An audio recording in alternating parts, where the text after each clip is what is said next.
इस वीडियो में हम बात करने जा रहे हैं जेनर डायोड के बारे में। जेनर डायोड क्या होता है और ये किस तरह से काम करता है। तो Zener diode as a voltage regulator and voltage controller, ठीक है। यानी ये एक ऐसा डायोड है जो वोल्टेज को रेगुलेट करता है और साथ में उसके कंट्रोल करता है, ठीक है। वोल्टेज को चेंज नहीं होने देता। तो इसका सिंपल मीनिंग मतलब ये एक सिंपल पीएन जंक्शन डायोड की तरह ही है, लेकिन थोड़ा सा इसमें स्पेशलिटी होती है। वो स्पेशलिटी क्या है वो हम इसमें बताएंगे। देखो, एक साधारण पीएन जंक्शन डायोड तो हमने पहली वीडियो में बता दिया, ये पीएन है, इसका सिंबल हो गया।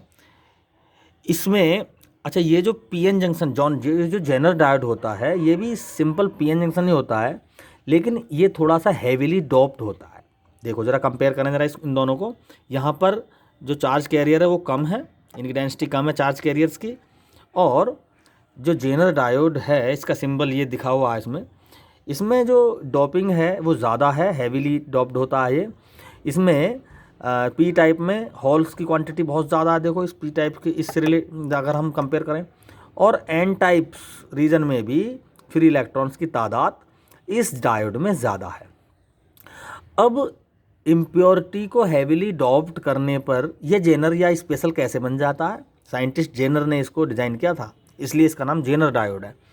तो ये स्पेशल कैसे बन जाता है, तो थोड़ा सा हम इसकी मैकेनिज्म को देखें जो जनरल पीएन जंक्शन डायोड में होता है। जब हम पी टाइप और एन टाइप क्रिस्टल को मिलाकर एक डायोड बनाते हैं, तो एन टाइप के जो इलेक्ट्रॉन हैं वो होल्स को फिल करते हैं इस तरह से, और अपने प्लेस पर। देखो ये जो इलेक्ट्रॉन है एन टाइप में, ये इलेक्ट्रॉन जो 5 वैलेंट इम्प्योरिटी थी उसकी वजह से इलेक्ट्रॉन है ये। और लेकिन ये हॉल हैं, ये जो सेमीकंडक्टर सिलिकॉन या जर्मेनियम है, उसकी जो वैलेंस जो ऑर्बिट है, वहाँ जो इलेक्ट्रॉन था वो कहीं जंप होकर चला गया होगा, उसकी जगह ये हॉल बना।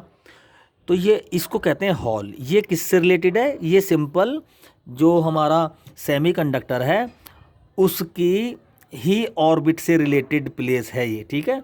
लेकिन ये इलेक्ट्रॉन ये सेमीकंडक्टर की ऑर्बिट से रिलेटेड नहीं है। ये डोपिंग सब्सटेंस जो था फास्फोरस, उसकी ऑर्बिट से रिलेटेड था। वो उसने तो इसको डोनर नाम दे दिया, इसके डोनर है ये क्रिस्टल को एक फ्री इलेक्ट्रॉन दे दिया। तो ये जो इलेक्ट्रॉन है ये सेमीकंडक्टर के ऑर्बिट से मतलब नहीं है, ये तो फ्री इलेक्ट्रॉन है। लेकिन ये जो हॉल हैं, ये सेमीकंडक्टर की जो आउटर ऑर्बिट है, वैलेंस ऑर्बिट, उसके जो इलेक्ट्रॉन है, वो इलेक्ट्रॉन कहीं जंप होकर चला गया होगा और वहाँ हॉल बन गया, ठीक है। इसका कॉन्सेप्ट ये है। तो इस हॉल को जैसे ही कोई इलेक्ट्रॉन भर देगा, तो वो एटम जो खालीपन था इस हॉल की वजह से उस एटम के ऑर्बिट में, वो तो इस इलेक्ट्रॉन ने वो खालीपन दूर कर दिया, हॉल भर दिया। तो अब ये जो सिलिकॉन एटम या जनरल जर्मेनियम का एटम था, अब वो फिलअप हो गया, अब वो एटम बन गया, ठीक है। तो जैसे ही ये इलेक्ट्रॉन यहाँ पर आया, यहाँ पर नेगेटिवली चार्ज हो गया ये आने, क्योंकि इलेक्ट्रॉन आया हुआ है, और यहाँ पर ये इलेक्ट्रॉन जंप करके चला गया, ये पॉजिटिवली चार्ज। तो यहाँ पर एक लेयर क्रिएट हो जाती है।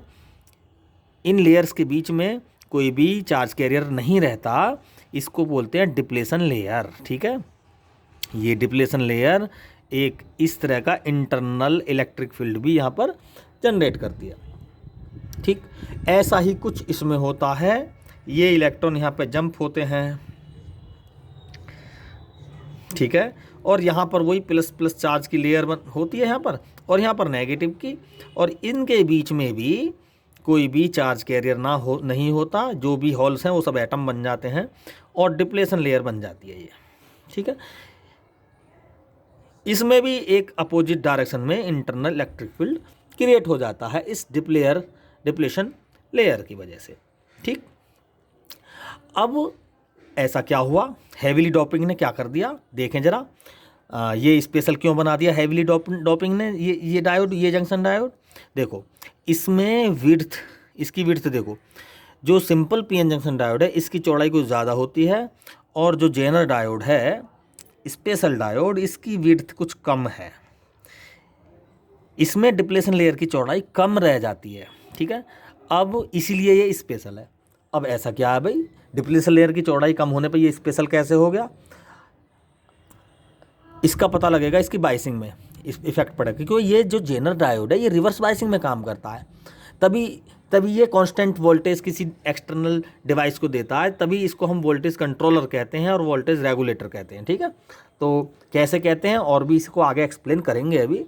तो पहले तो हम इसको नेगेटिवली कनेक्ट करके, रिवर्स बाइसिंग में कनेक्ट करके, क्योंकि जो जेनर डायोड है वो एक reverse biasing highly doped PN junction diode होता है। ठीक है, अगर हम डिफाइन ही करें इसको, तो इसको हम जरा इसको हम रिवर्स बाइसिंग देते हैं दोनों को, यानी पी टाइप को नेगेटिव से और एन टाइप को पॉजिटिव से। पी टाइप को नेगेटिव और एन टाइप को पॉजिटिव से हमने ऐड कर दिया। तो अब रिवर्स बाइसिंग क्या करेगी, वोल्टेज है ये, धीरे धीरे वोल्टेज हम बढ़ाएंगे। जैसे ही रिवर्स बाइसिंग देंगे तो ये जो हॉल्स हैं ये तो कुछ पीछे को सिकुड़ेंगे, यहाँ पर भी ये डिप्लेशन लेयर को बड़ा कर लेंगे। इसकी डिप्लेशन लेयर भी थोड़ी बड़ी होगी, ज़्यादा नहीं होगी, बड़ी होगी। जो तादाद ज़्यादा है ना इसमें चार्ज कैरियर्स की, इसलिए ज़्यादा बड़ी नहीं होगी, थोड़ी सी चौड़ी होगी। ठीक, लेकिन इसके रेस्पेक्ट में बहुत कम, इसके कंपेरिजन में बहुत कम चौड़ाई होगी, इसकी चौड़ाई ज़्यादा होगी। ठीक, अच्छा, इससे भी कुछ इफेक्ट नहीं पड़ा, डिप्लेशन लेयर कोई बात नहीं, थोड़ी सी और चौड़ी हो गई, विड्थ बढ़ गई इसकी। अब जैसे जैसे हम वोल्टेज बढ़ाएंगे तो क्या हुआ, ये जो इलेक्ट्रॉन्स हैं इनकी टेंडेंसी होगी इस साइड को जाने की, क्योंकि इधर प्लस है, इधर प्लस है। ये इलेक्ट्रॉन, ये प्लस पोल इस इलेक्ट्रॉन को अपनी तरफ अट्रैक्ट करेगा, वैसा इनके साथ होगा। अब यहीं पर इस पर हमें समझना है, यहीं पर दोनों में थोड़ा सा चेंज है।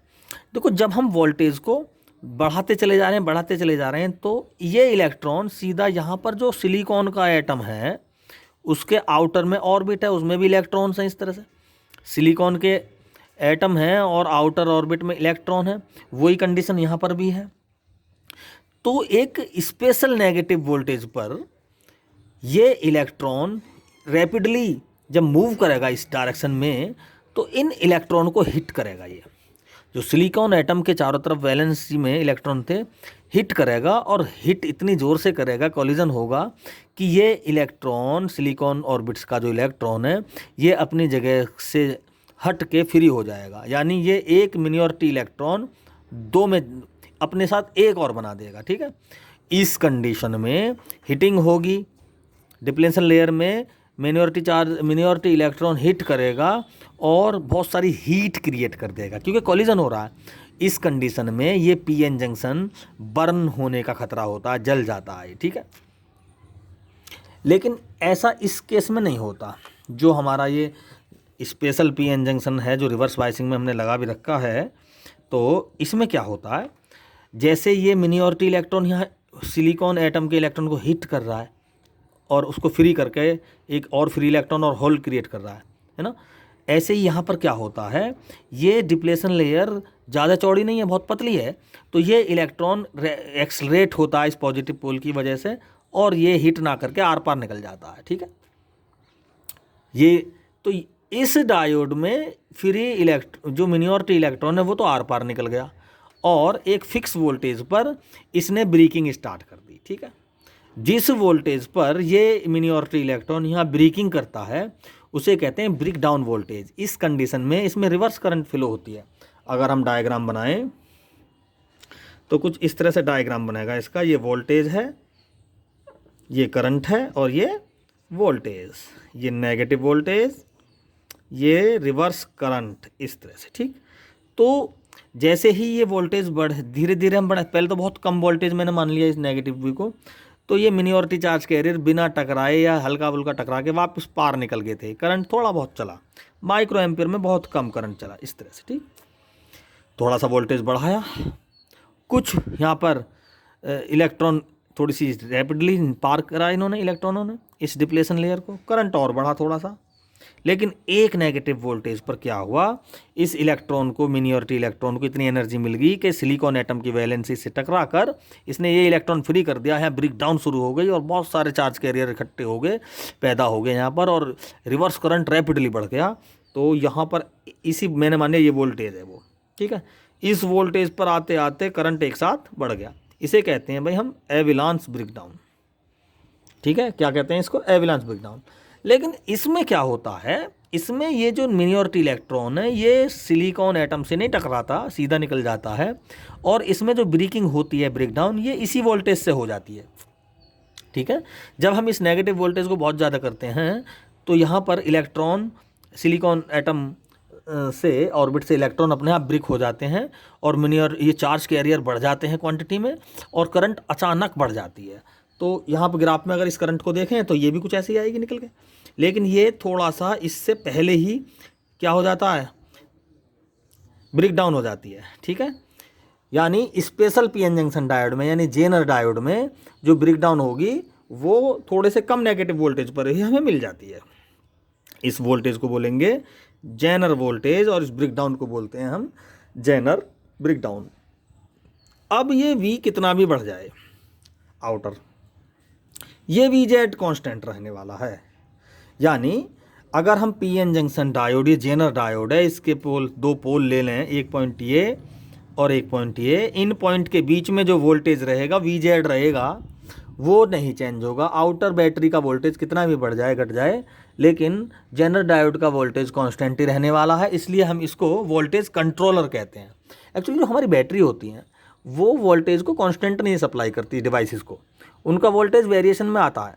ठीक है, अब कोई डिवाइस है उसको फिक्स वोल्टेज चाहिए, बैटरी दे रही है वेरिएशन, तो वो काम नहीं करेगा अच्छे से, तो वहाँ उनको ठीक से चलाने के लिए हमें जेनर स्पेसिफिक जेनर वोल्टेज लगाना पड़ता है। अगर कोई 3 वोल्ट का डिवाइस है तो 3 वोल्ट का ऐसा जेनर डायोड बनाते हैं हम, इम्प्योरिटी ऐसी देखते हैं उसमें, ऐसा इम्प्योर करते हैं उसको हम मिक्स करके इम्प्योरिटी से कि वो जेनर 3 वोल्ट पे ब्रेक डाउन दे दे, यानी अपना 3 वोल्ट पे अपने वोल्टेज को कांस्टेंट कर ले। अगर कोई डिवाइस 4 वोल्ट पर चलती है तो हम जेनर डायोड ऐसा बनाते हैं इम्प्योरिटी मिक्स करके कि उसकी VZ यानी जेनर ब्रेकडाउन 4 वोल्ट पे हो जाए, तो उसका 4 वोल्ट फिक्स रहेगा। V की वैल्यू कितने ही चेंज हो जाए, कितने ही बढ़ जाए, ये 4 वोल्ट ही रहेगा या 3 वोल्ट ही रहेगा। तो हम इस डिवाइस को कहते हैं कि भाई ये एक वोल्टेज कंट्रोलर डिवाइस है। और वोल्टेज रेगुलेटर क्यों है ये, क्योंकि कभी 3 वोल्ट का भी बना सकते हैं, इसको 4 वोल्ट का भी बना सकते हैं, 5 वोल्ट का भी बना सकते हैं, यानी जैसे जैसे इम्प्योरिटी चेंज होती रहेगी वैसे वैसे हम जेनर वोल्टेज की वैल्यू को घटा बढ़ा सकते हैं। अच्छा, ये तो चलो, ये थोड़ा सा इसका हम सर्किट देखते हैं सिंबल के साथ, बैटरी के साथ ये कैसे करंट करता है और कैसे कंट्रोल करता है, इसका मैथमेटिकल प्रूफ भी हम इसमें अभी करने वाले हैं। देखिए, ये हमारे पास है जेनर डायोड PN, और इसको हमने नेगेटिवली बायसिंग दे रखी है ना, VDC सोर्स है, ये रेजिस्टेंस है, बेस रेजिस्टेंस कह सकते हैं, और ये कोई LED है। ठीक है, इसके across voltage VL IL RL का मतलब लोड रेजिस्टेंस कह दो इसको। ठीक है, या ठीक है, तो ये VZ क्या है, वोल्टेज अक्रॉस AB यानी वोल्टेज ऑफ जेनर डायोड। ठीक, देखो जब मैंने मान लिया ये जो है ना, ये LED 3 वोल्ट पर चलती है, मैंने मान लिया। ठीक है, तो 3 वोल्ट पर चलती है ये, तो हमें जेनर डायोड भी 3 वोल्ट का चाहिए, यानी ऐसा डायोड चाहिए जिसमें ब्रेक डाउन 3 वोल्ट पर हो जाए, यानी जेनर डायोड का वोल्टेज कितना हो जाए, 3 वोल्ट। जो जेनर डायोड का वोल्टेज होगा, चूँकि ये पैरेलल में लगा हुआ है तो वो इसका होगा, तो जो ठीक है 3 वोल्ट इसको चाहिए, 3 वोल्ट का ही जेनर डायोड है, फिर तो ये सेम वोल्टेज होगा ना दोनों का। तो हमने मान लिया कि भाई ये 3 वोल्ट जेनर का डायोड है, 3 वोल्टेज ब्रेक डाउन का डायोड है। तो मैंने अगर VDC क्या है, 3 वोल्ट से लेस है VDC, ठीक है, तो इसमें ब्रेक डाउन होगा ही नहीं, ना इसमें करंट चलेगा। ठीक है, तो ये 3 वोल्ट से अगर VDC कम है तो इसमें ब्रेक डाउन होगा नहीं, बैटरी से रेजिस्टेंस वगैरह कनेक्ट हैं तो थोड़ा बहुत जो करंट जाएगा सीधा चला जाएगा इसमें को। ठीक है, लेकिन जैसे ही ये वोल्टेज VDC किसके बराबर हो जाएगा, 3 वोल्ट के बराबर हो जाएगा, तो इसमें ब्रेक डाउन स्टार्ट हो जाएगी, तो टोटल करंट इधर को जाएगा। ठीक है, ब्रेक डाउन स्टार्ट हो, अगर VDC अगर थोड़ा सा भी हमने क्या कर दिया, ज़्यादा कर दिया 3 वोल्ट से, तो अभी हमने ग्राफ पढ़ा था उसमें करंट एक साथ बढ़ गया था, जेनर डायोड के अक्रॉस करंट बढ़ गया था। जब करंट बढ़ गया, थोड़ा बहुत करंट तो इधर को जाता ही रहेगा क्योंकि सर्किट है ना, तो करंट की प्रॉपर्टी है। ठीक है, वो जैसे जैसे रेजिस्टेंस का रेशो होगा उसके अकॉर्डिंग अपने रास्ते को चुनता है। तो मैंने मान लिया कि 3 वोल्ट से पर ये ब्रेक डाउन हो गई, इसका वोल्टेज हो गया 3 वोल्ट, इसमें को भी करंट जाने लगा, ये 3 वोल्ट पर ही चलेगा, इसको सफिशिएंट वोल्टेज मिल गया। अच्छा, अगर देखो मैंने फ़र्ज करो यहाँ पर 5 वोल्टेज है, 5 वोल्टेज की बैटरी लगा दी हमने, यानी इसका सोर्स का वोल्टेज 5 वोल्टेज कर दिया, तो 3 वोल्ट तो ये लेगा ही लेगा। ठीक, ये भी 3 वोल्ट हो गया, इसको भी 3 वोल्ट चाहिए, जितना इसका उतना इसका। अब 2 वोल्ट को कौन समाएगा, ये जो बेस रेजिस्टेंस है 2 वोल्ट को अपने अंदर समाहित कर लेगा। 6 वोल्ट हो गया, तो 3 तो इसका रहेगा ही, 3 इसका हो जाएगा। एक है ना, रेजिस्टेंस सेम रहेगा, वोल्टेज बढ़ जाएगा, सो करंट एडजस्ट हो जाएगी। ठीक है, मैंने मान लिया आई करंट है ये जी, है ना, तो आई जेड। अब तो वोल्टेज कितना ही बढ़ा लो, जेनर करंट, सारा करंट किस में हो जाएगा, जेनर डायोड में हो जाएगा। जब वोल्टेज 3 वोल्टेज से कम था, ब्रेकडाउन नहीं हो रही थी, तब इसमें कोई करंट नहीं जा रहा था, वो मिनियोरिटी चार्ज कैरियर से थोड़ा बहुत करंट चल रहा था, सारा करंट ऊपर को जा रहा था। लेकिन जैसे ही यहाँ पर ब्रेकडाउन हो गया, तो ब्रेकडाउन के बाद ज़्यादा सारा करंट ये अपने अंदर लेगा, ऊपर को थोड़ा बहुत करंट जाएगा। ठीक है, अकॉर्डिंग टू सर्किट। तो इसमें अब देखें ज़रा, आई जेड करंट इधर को चला गया भाई, आई एल इधर को चला गया, तो भाई आई करंट जो था वो क्या हो गया, I is equal to I L plus I Z. First equation, Kirchhoff law लगाने जरा, वी डी सी किसके इक्वल हो जाएगी, V D C I B R B के, आई आर बी के प्लस वी जेड, है ना, वोल्टेज रूल लगा दिया हमने। तो V D C I L plus I Z हो गया इंटू आर बी। देखो हम इसको मैथमेटिकल प्रूफ कर रहे हैं कि ये वोल्टेज कंट्रोलर कैसे है और वोल्टेज रेगुलेटर कैसे है। वी जेड को आई जेड आर जेड, आई जेड आर जेड। हमें जेनर करंट चाहिए एक्चुअली, ठीक है, जेनर करंट चाहिए हमें। तो भाई आई जेड की वैल्यू निकालना चाह रहे हैं हम। V D C equal to I L R B plus I Z R B plus I Z R Z. Zener current find करने के लिए आई जेड कॉमन लेना पड़ेगा, तो I Z R B plus R Z, और I L R B ऐसी रहने दो, आई एल आर बी ऐसी रहने दो, वी डी सी है ही, हमें I Z, sorry sir, I Z तो फाइंड करना है ना हमें। तो आई जेड यहाँ से कॉमन लिया, तो आर जेड बचा, आर बी बचा, तो आई जेड इक्वल टू हो गया V D C minus I L R B, और ये R B plus R Z upon में आ गए, दोनों के आ गए, R B plus R Z, और इसके अपॉन में भी आ गए R B plus R Z. ठीक है, ये इक्वेशन आई हमारे पास। ठीक, यानी आई जेड जेनर करंट क्या निकल के आया, V D C minus I L R B, और साथ में देखो आर बी कॉमन ले सकते हैं हम यहाँ से, और आर बी से आर बी कैंसिल, ये टर्म हमारे हाथ में बढ़ाना घटाना। ये इक्वेशन इंटरसेक्शन इक्वेशन को शो करती है। अगर हम जिसका ग्राफ बनाएं तो कुछ ऐसा ग्राफ आएगा, इस तरह से आता है इसका ग्राफ, यानी ये v की वैल्यू है negative, source V D C ये है, ये v क्या है, ये वी डी सी है। ठीक है, ये v, ये वी डी सी। जैसे जैसे वी डी सी बढ़ेगा आई जेड बढ़ेगा। ये लाइन क्या शो कर रही है, जेनर करंट को शो कर रही है ये लाइन। ठीक, ये लाइन जेनर करंट को शो कर रही है। इसमें जैसे जैसे देखो ये है वी पॉइंट यहाँ पर, तो करंट ये हो गया, वी डी सी बढ़ाया तो करंट ये हो गया। ये इंटरसेक्शंस ऑफ पॉइंट्स की स्टेट इक्वेशन की इक्वेशन है ये। ठीक है, इंटरसेक्शन इक्वेशन, अंतः खंडों की समीकरण। तो वी डी सी के बढ़ने पर आई जेड बढ़ रहा है, और लाइन इस तरह से आ जाएगी। लेकिन अगर हम ग्राफ देखें जेनर डायोड की ब्रेक डाउन का रिवर्स करंट का ग्राफ, तो वो कुछ ऐसा था, इस तरह से, और एक करंट पर जाकर वो किस ऐसे हो रहा था, ऐसे इस तरह से जा रहा था। ठीक है, अब देखें ज़रा, ये है हमारा जेनर वोल्टेज वी जेड, ये वी जेड है। अगर वी डी सी और बढ़ाओ तो करंट आई जेड बढ़ेगा। अरे भाई,